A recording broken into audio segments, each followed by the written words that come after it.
ಜಗದೀಶ್ ಗದಗ ಜಿಲ್ಲೆಯ ನೂತನ ಎಸ್ಪಿ. ಗದಗ ಜಿಲ್ಲೆಯ ಎಸ್ಪಿಯಾಗಿ ದಕ್ಷ ಮತ್ತು ಪ್ರಾಮಾಣಿಕತೆಯಿಂದ ಉತ್ತಮ ಸೇವೆ ಸಲ್ಲಿಸಿದ ಬಿಎಸ್ ನೇಮಗೌಡರ ವರ್ಗಾವಣೆ ಆಗಿದ್ದು ನೂತನ ಎಸ್ಪಿಯಾಗಿ ರೋಹನ್ ಜಗದೀಶ ನೇಮಕಗೊಂಡಿದ್ದಾರೆ.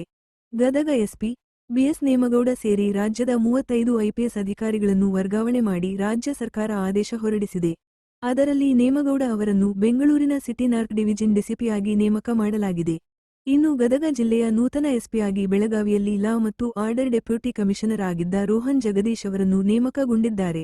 ವರದಿ ನಾಗರಾಜ ಹಣಗಿ, ಪ್ರಜಾಧ್ವನಿ, ಲಕ್ಷ್ಮೇಶ್ವರ.